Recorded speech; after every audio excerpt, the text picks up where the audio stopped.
Good afternoon, everyone. Thank you for joining us. We're going to give a few seconds while everybody jumps in here. We were having a couple of technical difficulties, no big deal. Welcome, welcome, welcome. I am Farah Belizario, and today we are here with SuperSphere. I'm very excited about it. And we'll give a couple more seconds for everybody to jump on in. All righty, so let's get going. So, as always, as you know, if you've ever taken a training or presentation from myself, I do love starting out with an agenda. So today we'll be covering the following. Number one, current connections, defining your sphere and rediscovering the wealth within your own network. Understanding who is your sphere is really important to engaging them. Number two, everyday encounters and intentional outreach, because both are great opportunities to connect with your sphere. You meet your sphere all the time. You see them every day. You see them at the grocery store. You see them at the gym. This is going to be a great section as well, talking about making the most of daily moments and purposeful connection. Number three, connecting with your community, expanding your circle through shared passions and presence. When you're a real estate agent, it's very different from when you have like a 9-to-5 job, right? Because a real estate agent is kind of all encompassing. It kind of becomes a part and touches every single part of your life as opposed to a regular 9-to-5 job. So connecting through community is exactly what you should be doing. If there's something that you love and you love doing it, I guarantee there's a community that surrounds every passion. So definitely talking about that. And then calendar and consistency, we'll touch on this, but truly this is actually an entirely separate class. When you talk about incorporating connecting with people into your calendar, it's kind of a way bigger conversation, but we will touch on it here as well. Getting started. Let's talk about your current connections. One of my favorite Tony Robbins quotes, and we'll see a few of them because I'm a huge Tony Robbins fan. The quality of your life is the quality of your relationships. I believe this is true about your business as well.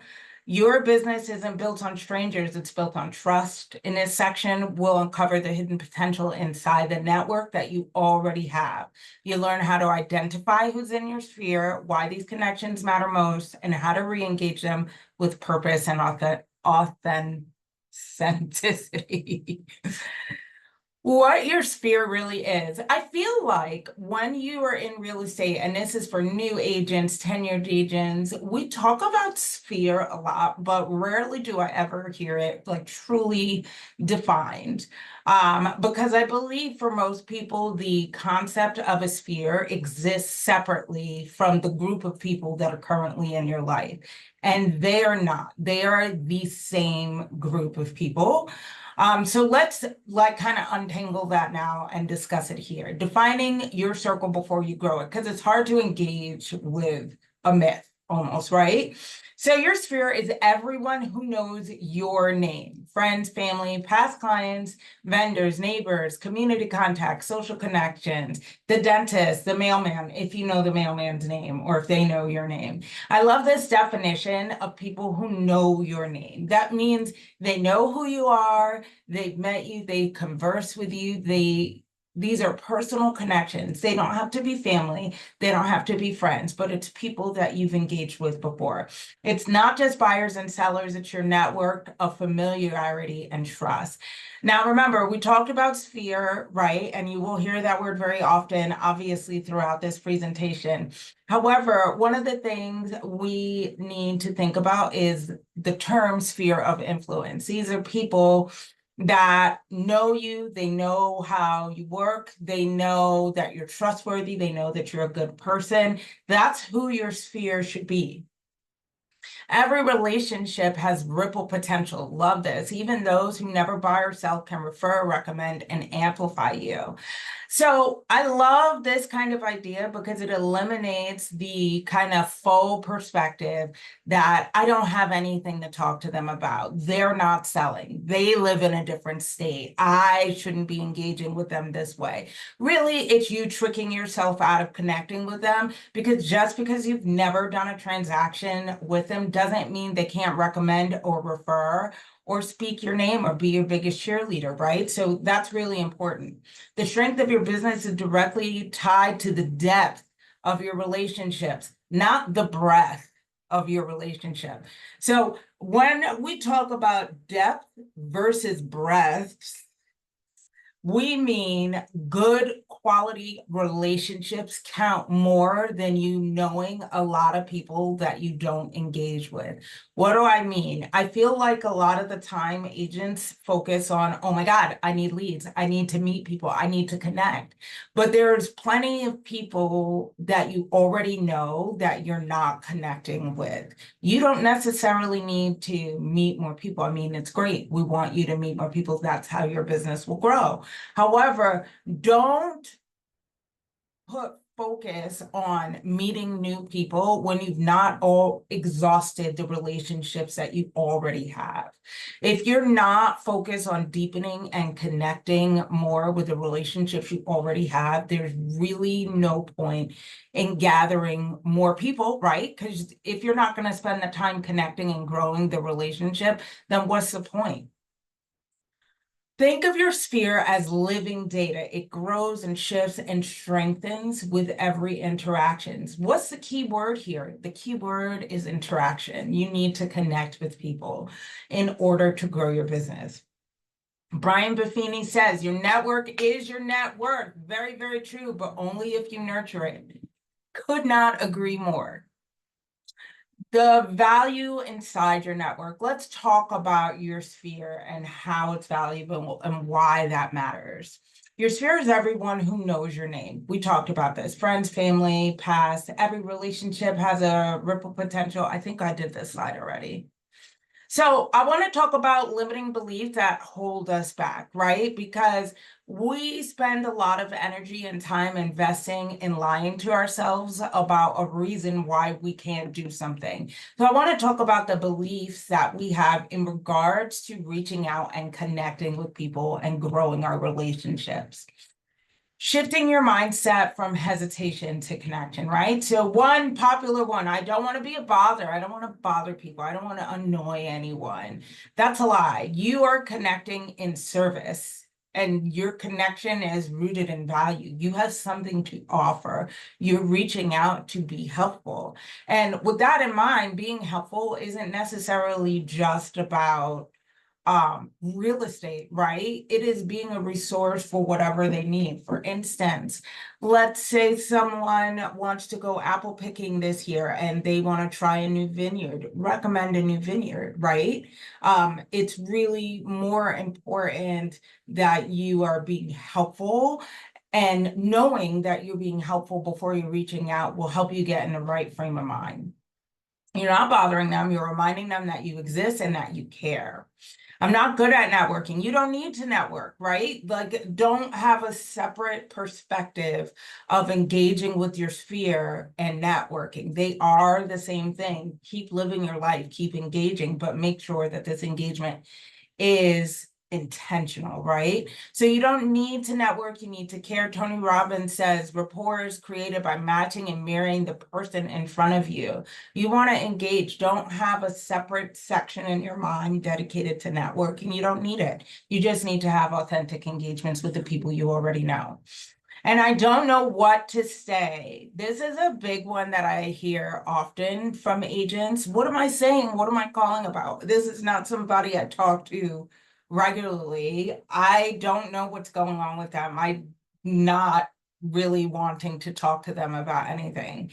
It's because you don't need to know what to say going into the conversation. You need to start from a place of curiosity, because the more you know about a person, the deeper you can intentionally make that relationship, the better you can be at connecting with them. Ask a question, compliment something, or share something useful.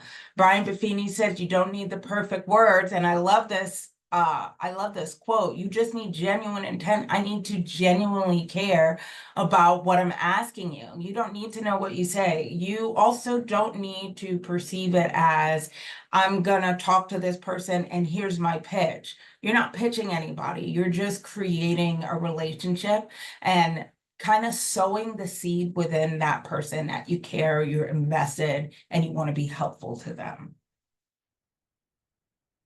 Engaging your current connections. Here's some really simple ways to reconnect, add value, and stay top of mind. Number one, start with value, not a pitch. I mentioned that on the last slide. We're engaging to be supportive and to be helpful. Share something helpful, a vendor recommendation, community update, or a local event. Hey, I thought of you when I saw this is a great one. I thought of you. They're having a barbecue fair. I'm thinking of you because I remember last time we talked, you told me your husband is very excited about barbecuing and got a new grill.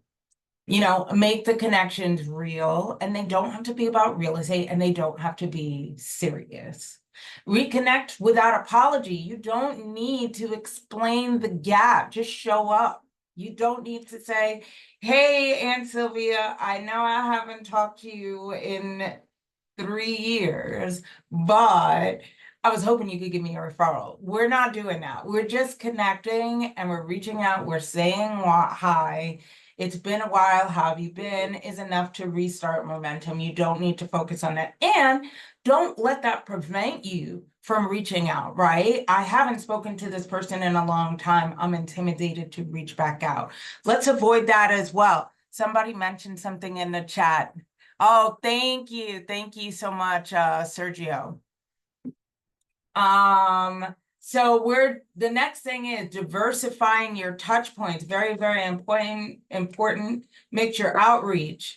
Very, very important. Text, social comments, quick calls, handwritten note, or video message. We want to show up, but if you show up in repeatedly the same way, for instance, I'm not going to call somebody the same person every single day, right? Because that's super annoying, just being honest. So does that take away from our ability to be consistent? It doesn't. You just need to diversify the way you are reaching out.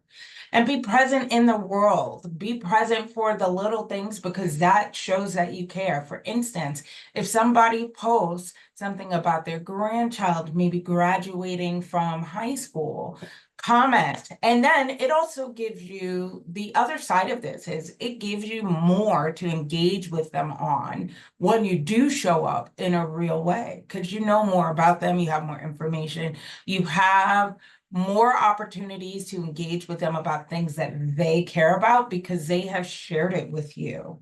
And remember, it's a marathon, not a moment. You're not going to, I mean, in some situations this may happen, but let's not build an entire business on the belief that this might happen. You're not going to walk up to somebody and say, hey, give me a referral. I really need it. Thank you so much. And they give you a referral to $1 million sale. Now, could it happen? Sure. But let's not build a business strategy out of maybe or could, right? We want to be active and intentional about the way we reach out. And this is a good way to remember it. Trust builds through small and consistent actions repeated over time. If I can be a quality resource to you where I pass on information to you, that has nothing to do with real estate and it's good information, it's helpful to you, and you realize I'm a good resource, that's chef's kiss. Fantastic, fantastic, because that lets you know how I'm going to be, how I'm going to operate when you get into business with me. That's what that means, right? Let's continue. Let's move on to our next section, which is everyday encounters and intentional outreach, turning daily moments into meaningful connections. Every day you cross paths with potential clients at coffee shops, school drop-offs, the gym, even on social media. The difference between just another interaction and a relationship that grows your business is your intentionality. Very, very important. In this section, we're going to explore how to make these moments count, both the accidental encounters and the purposeful outreach. So let's make the most of everyday moments, how small talk can lead to big results. Every conversation is an opportunity. You never know who's listening, watching, or referring. And this is really important because I think that we believe that we know the people in our sphere enough to judge whether or not they will be valuable to us, right? And that's really not the way relationship building works. We build relationships with everyone. Sure, we might categorize them differently within our sphere, but we are engaging honestly and helpfully with everyone because we don't know their needs until they share it. So guessing ahead of time, my aunt lives in Minnesota. She's not going to know anybody I can do business with. That's a lie. That's you preventing yourself from engaging with someone in your sphere. Now, maybe after you've connected with your aunt a few times, maybe she goes on your B or C list where she's getting a quarterly email, or she's on your 1 year campaign or your 30-day campaign, or she's kind of back burner. But you need to engage in order to qualify whether somebody's going to transact or bring business. And the only way you can know that is through engaging. Every conversation is an opportunity. Like I said, be curious, not clever, right? We don't need any quick whips. This is not an opportunity for you to show all the things you learned in real estate school and spitting out facts. No, that's not an earnest engagement, right? Instead, what you want to do is ask them questions. Make sure you're checking in with everyone and make sure that you are asking and listening and actively listen. People love talking about themselves. Ask, how did you get into that? What's keeping you busy lately? Engage. The more you want to know about them, the cooler you will be to them. I know that sounds crazy. Show presence. Your non-verbal engagement can either support what your mouth is saying or detract from what your mouth is saying. If I'm engaging with you, but my arms are crossed, I'm not making eye contact, I'm looking over here, what is my body language saying? It's saying, I don't actually care about what you're talking about. And we don't want that. So be genuine, engage. And when you feel, and here's my personal tip, because you wouldn't really know it, but I have a little bit of social anxiety. I'm always replaying conversations in my head or trying to play fake scenarios of what someone might say, even though I've not talked to them yet. And one thing that I do is the minute it feels like I can't stay engaged in the conversation or I feel uncomfortable, I will excuse myself from the conversation. Just because we're asking you to engage doesn't mean anybody saying, okay, listen to this person in the middle of the grocery aisle for 45 minutes. No, that doesn't make sense.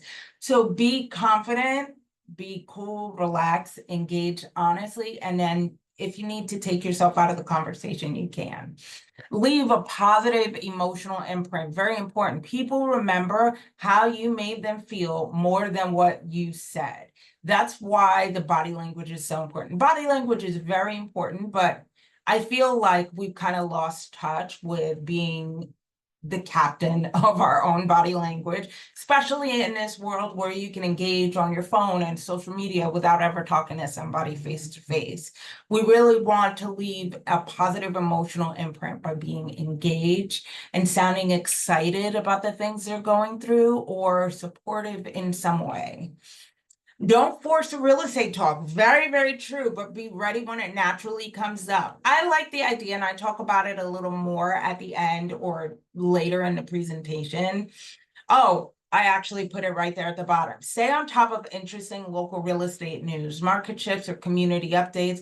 That way, when the opportunity strikes, you can naturally segue into real estate without forcing it. I didn't know segue was spelled that way, by the way.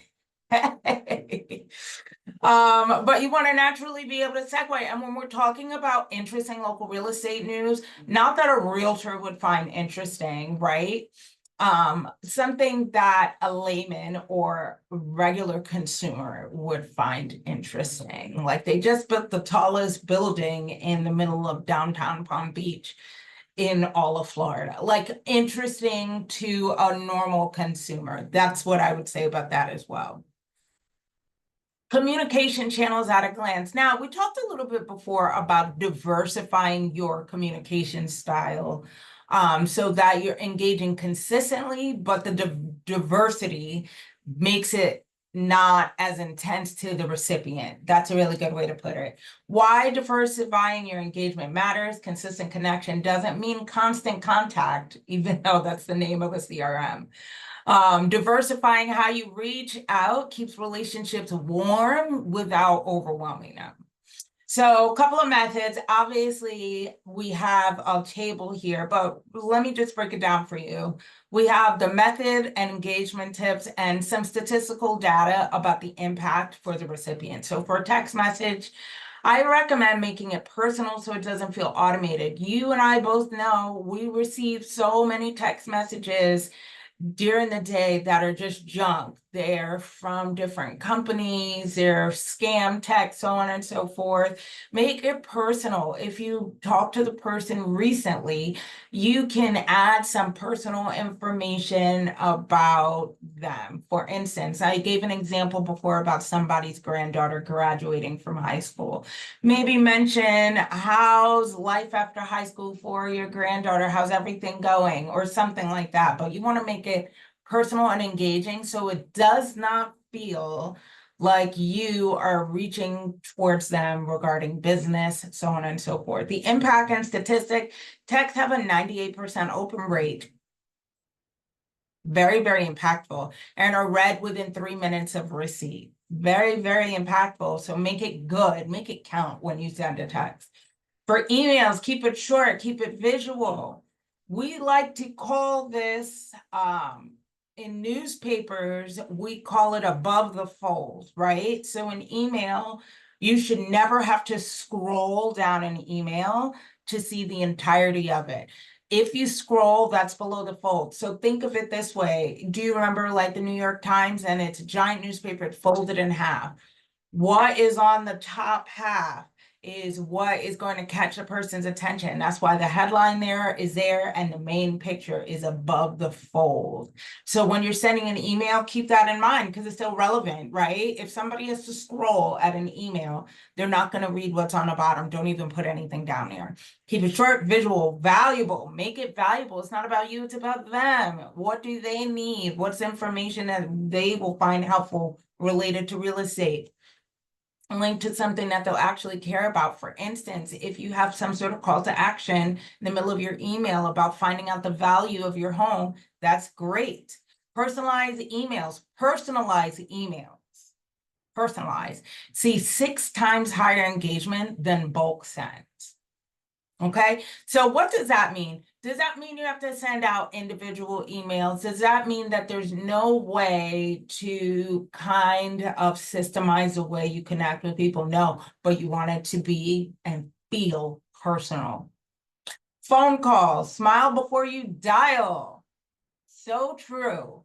I was sweating right before I got on this call, finishing up my slides, and the first thing I did was smile. It really does shift your energy. Your tone shifts energy and builds instant warmth. Voice interactions create 5 times stronger trust than text-only contact.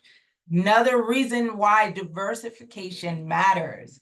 Social media comment or DM, engage authentically, compliment, congratulate, or share enthusiasm. A good example of this is, for instance, if somebody has a birthday post, let's not just do our generic happy birthday so-and-so. Make it engaging, make it about them. Use some information in the back of your mind about the person you're commenting on, if you know them well enough, to make it an engaging and fun comment so that it stands out. Consistent social engagement and boost brand recall by 60%. Love that. That's also why I think it is helpful to have your name and You can have a realtor in your name on social media. I think it's nice because when you comment, it's your name and whatever is right there, right? So sometimes I think that might be helpful. Compliance note, very, very important. Obviously, we have TCPA laws. For those who do not know, that is the Telephone Consumer Protection Act. These guidelines are for specifically when sending text, making marketing calls. We don't do any text blast, or anything like that. Note that there's some heavy duty fines associated with TCPA, and none of it is covered by E&O. So we don't want to do text blasts, and we don't want to do robocalls.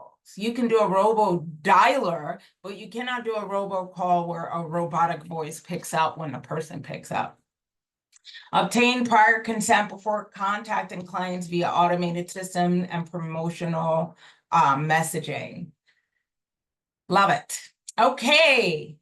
So intentional outreach. Now we're talking about intentionally reaching out to people and what this is like. Very cool. So we're talking about intentional outreach that feels natural. So before we were talking about, oh, I saw this person at the grocery store, so on and so forth. This person attends my gym. We're not talking about that. This is now intentional outreach that feels natural. Systemizing your connection so it feels authentic and happens consistently. So we talked about diversifying the way you reach out, text, calls, emails, so on and so forth. Let's talk about a really cool framework that I like called DTD2. It's called Do the Database Twice. It was created by Tom Ferry. And basically it is, we'll talk about it on the next slide, but it gives you a way that you are consistently contacting your entire database at least twice per year by phone. Not always with a pitch, but a way to connect. It sorts your contacts into, this is wrong. It doesn't sort them into tiers, but what it does is it sorts them into by last name, by the first letter of their last name. Create a reach out schedule that you can sustain. Block weekly time in your calendar. Monday I do 10 calls. Wednesday I do 10 calls. Social media engagement. Friday community connection, etc. And track your touches. Use reminders. Vary your methods to stay connected without burnout. We actually have a fantastic CRM. It's called Fellow. It's part of the tech bundle. If you want, I always recommend utilizing Fellow to contain your CRM, be able to reach out to them. It's really, really great for getting listing leads out of your sphere. However, I also like it because you can organize your people, organize your name. Now, if you don't have the tech bundle, this is something you can also do in Google Contacts for totally free, because you know when you sign on with Layer, if you have a Layer email, you get access to Layer G Suite, so on and so forth. But what I like is saving who they are, adding a tag on them, like who is this? Is this a vendor? Is this a community contact? Is it somebody that I do volunteer work with? Who is it? And then note if their birthday just passed, if their anniversary just passed, when did they buy their home? When was the last time they moved in? When was the last time you saw them? Notes with dates so that when you reach out, you know what you're talking about when you are looking at that person. Very, very important. Diversify your outreach. We talked about this. For visibility and comfort, use text, email, call, video, and social engagement. When you mix it up, it doesn't feel repetitive. And for them, it doesn't feel pushy. And staying top of mind becomes effortless when you show up in a variety of ways in a sustainable, scheduled format. All right, so we talked about DTD2, do the database twice, but I wanted to show it to you. There are a couple of people on this call. I will see at the end of the call, just stay tight with me. I will download this as an individual page and put it in the chat for everybody. Systemizing your connection so it feels authentic and happens consistently. So like I said, this basically gives you a week, right? Or this is broken down in weeks. So like, for instance, launch 1, 2025, January 6th. That's the week of January 6th. And we are calling through people. If you're looking at the top left corner, we're calling through all of our people in our sphere, in our database, with the last names that start with A and W. Are you getting what I'm saying? So DTD2 group for that week is people that I'm calling with the last name A and W. And I'm texting people with the last name that begins with N. And so this breaks it down for the entire year, and it comes out every single year, right? 2026 data, do the database twice, will be out in January. And basically, it gives you who you should be reaching out to, because it is very overwhelming to have a giant database. Let's say it's a little baby database of 300 names. Who am I calling first? Why did I choose this person over that person? That can become its own mind problem all by itself and take up your time, and you don't want to. So nice organized way to do this, where it's kind of now all you need to do is the dialing and the texting. You don't need to worry about who to call. DTD2 is short for Do the Database Twice. It's a relationship management system created by Tom Ferry. The idea is simple. Touch every contact in your database at least twice a year. This says you can sort your contacts in tiers, but I think you got to go through this at least year 1. And then after that, you will know who goes where. You sort your contacts A, B, C tiers based on a relationship strength. Very, very true. So you would have, you know how we talked about tags, like you would do a tag if it was a vendor, you would do a tag if it's somebody you met at church, synagogue, whatever. You should also do a tier tag, and it would just be like literally letter A, letter B, letter C. Stay consistent, reach out through varied, meaningful methods. We talked about calls, texts, notes, videos, social engagement. Now, this is a framework for just phone calls and texts, right? That you can incorporate into other things as well. And I'm going to show you about this. By doing a database twice yearly, you ensure no relationship goes cold and every contact remembers your name when the opportunity strikes. Now, speaking of other frameworks, we of course have the amazing Stacey Alcorn, and she has of course written and given us Algorithm, which we love, which are checklists for a variety of things. For our class today, we're focused on the weekly action checklist and the monthly action checklist, because they've got quite a few different ways, and this is very cool because it's diversified for you. And you don't have to come up with your own diversification strategy, but this is a great way. So on our monthly action one, you send a mailer out, right? Let's say that's one way that you're reaching out.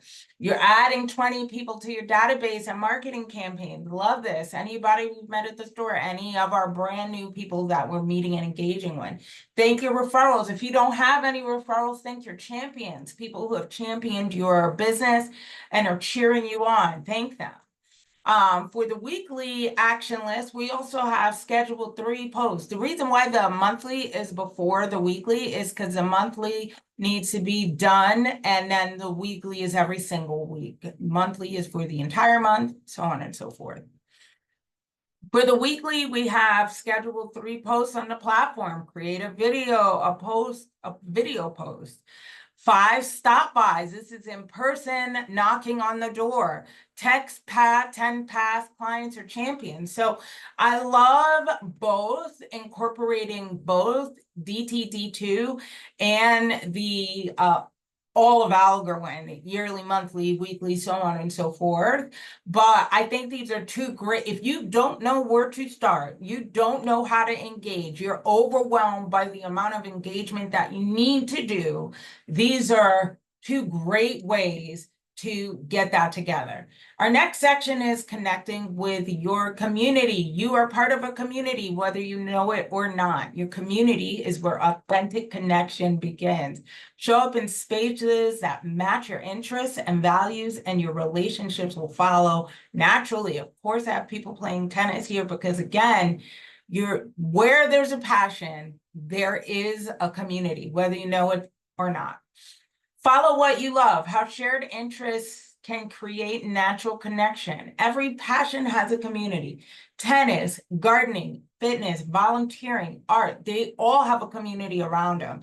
Show up where you belong and people trust that you're authentic. If I'm very interested in tennis and I play tennis, that means I'm engaging authentically with other people in that same circle. So why would I not consider those people in my sphere? And I'm also in a almost a subconscious way showing them everything about me, my work ethic, how I work hard, how competitive I am, how invested I am in what I'm doing, how detail oriented I am. Why wouldn't I use that connection to envelop those people into my real estate career? Be visible consistently. Credibility, when you are visibly consistent, credibility grows. For instance, you show up on time to things. Let's say you have a standing tennis date on Thursdays, right? If I show up late every Thursday and all the people, it's just for fun, right? It's just tennis. If I show up on Thursdays late every Thursday, right? And I play tennis with 3 other people, what am I telling them non-verbally about me? I'm chaotic. I'm all over the place. I can't get anywhere on time. You are communicating so much about who you are, your values, what you believe in every single day that you need to kind of perceive it from, even if it's tennis, even if it's pickleball, I'm just going to the gym with this person. I'm giving them an idea of who I am, who I really am. All right, community presence. Sorry, this slide is a little heavy hitting. And of course, this guy is playing pickleball because I'm in Florida. Community present, engage authentically in what you love and become a trusted resource. So I wanted to give you guys some ideas about connecting in person and how to connect in person. Maybe you're involved with a community or a passion rather, that you don't necessarily do with people outside, right? Like, let's say I like playing tennis, but maybe I don't know how to engage with other people that play tennis. So let's talk about in-person connections, ideas for your passions. So that way you can get engaged with those passions outside in a greater community and hopefully make some great relationships. So join interest-based groups on meetup.com. I love meetup.com. For those of you who don't know, meetup.com is a website where people who share similar interests and passions schedule meetups around them. So for instance, I use tennis a lot because I love tennis. For instance, if I wanted to start playing tennis with people I don't know and engaging in my external community, I could go to meetup.com and look for tennis groups, and they might have regular Saturday afternoon meetups at a local park. Just make sure you're staying safe in these type of scenarios. Eventbrite's another good one, or through your local community center. Volunteer for local causes is a great one. School events, charity runs, neighborhood projects, something at your church, so on and so forth. Attend a Chamber of Commerce mixers or small business events to meet like-minded professionals, another good way.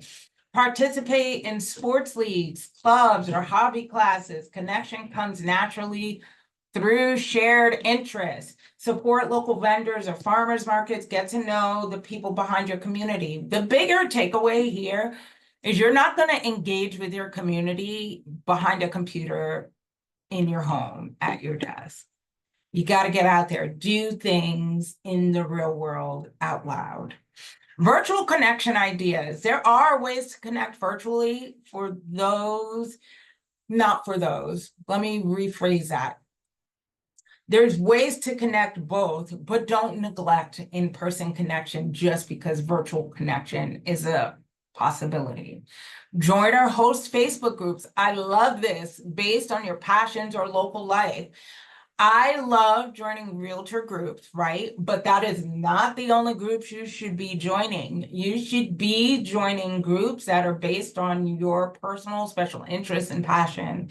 So that when you're speaking in those groups, A, you're actually interested in what's going on. It's not just the same old real estate banter, right? You're interested. And B, when you engage in those virtual communities, it's coming from a point and a perspective of authentic, why can't I say that word? Authenticity. There you go.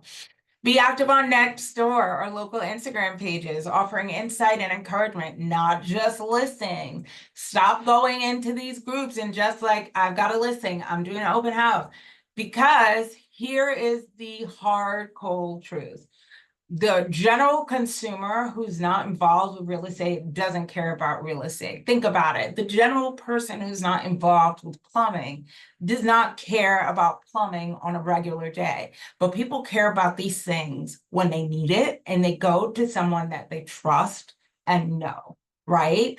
So you want to be posting about things that they are interested in. If you're in a special interest Facebook group or a passion Facebook group based around like your interest and passion, speak about that. Speak honestly, offer help, offer insight so that you become a resource, so that when they do become interested in real estate, they reach out to you. Follow local small businesses, tag them in your posts, build reciprocal visibility. One of the things, and I'm going to go back really quickly to Algerwin. One of the things on one of the tasks on the monthly action list is interview small business owners in your area. And I love that because it's a way to engage and bring them into the conversation as well. Share market updates, community spotlights to position yourself as a local resource, not just an agent, right? Host or join virtual meetups or workshops that educate and connect, Ask a Realtor Lives or QA panels. I will say don't join other agents' ones. You can, but if an agent has taken the time to kind of create this educational workshop, let them be the leader on their own workshop.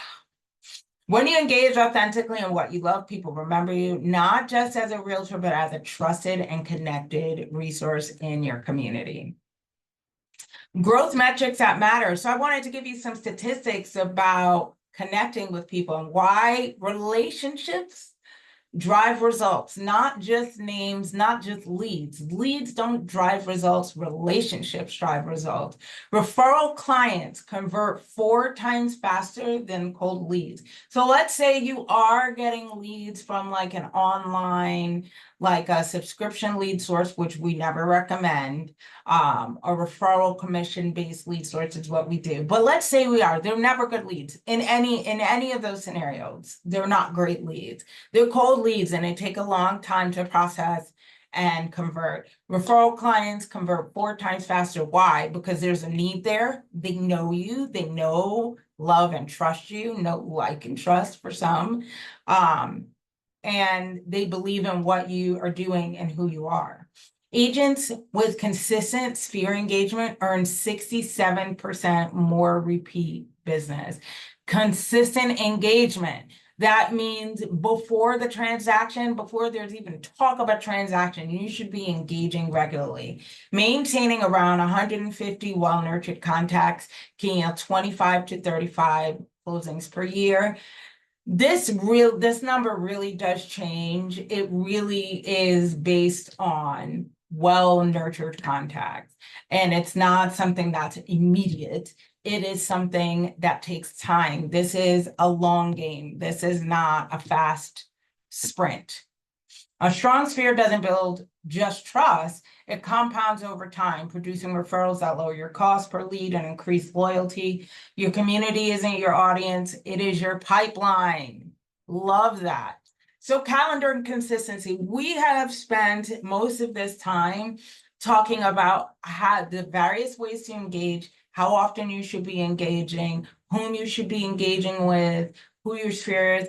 How are we taking all of this engagement, all of this information, and how are we putting it into our calendar? How are we getting it so that we can do this sustainably. Turning connection into repeatable rhythm. Consistency is what transforms average into excellence. Tony Robbins, I already told y'all, I love Tony Robbins. From idea to calendar, build your connection into your week. Start small, stay consistent. Choose 1 or 2 outreach habits you can commit to every week and build from there. Batch your activity, group your tasks by energy. If you have great, and the energy we're talking about is your energy, right? If you're great and love talking to people and you're good in the mornings, that's when your calls should be. Make your calls back to back or schedule all your social media engagement in one block. For instance, let's say Sunday night you have your favorite show comes on, and you're sitting in your bed. Maybe that's the time that you are batching all of your social media. You got your glass of wine, you're sitting there with your laptop, your show's on, you're doing all, maybe you don't love doing social media. Maybe we're connecting it with something you do love and you're engaged with that you can do. But batching your activity based on your energy is very important. Use reminders, not pressure. Calendar alerts and CRM prompts keep you on track without the guilt. The guilt might still be there, but it's internal. Mix personal and professional. Balance social posts, quick tests, and real conversations. So staying visible feels natural, not forced. You're not like, hey, everybody, I'm a realtor. Hey, everybody, I'm a realtor. We want to engage authentically, and we want to become a resource for the people around us. And review monthly. Check what worked, what slipped. Did you not get all your calls in? Are you not using the DTD2? And adjust. Progress beats perfection. Stay on the journey, focus on the journey. So some final ideas about your super sphere mindset. Your business grows at the speed of your relationship. I would add at the speed that your relationships deepen through consistent connection. Every touch point, digital or personal, plants a seed of trust or distrust. Right? Remember, I used the example of you play tennis on Thursdays, you arrive there late every single time. What is that telling them? You're not someone who's in command of your schedule and you're running late all the time. Sustainable systems beat short bursts of effort every single time. Keep it human, keep it consistent, keep it super. Final call to action. Start today with one connection, one genuine conversation, one step towards a stronger spirit. Now, that is all I have for you. Before that, let me escape from this and go back to my DTD2 slide. I'm gonna download it as a PDF for everyone and put it in the chat. So it makes it a little bit easier. Whoops, I did it only to, let's do to everyone. Sorry about that. Wonderful. I did it to everyone. I shared it with everyone. And that is all we have for today. Everyone, thank you so much for joining me. Have a great day. Bye.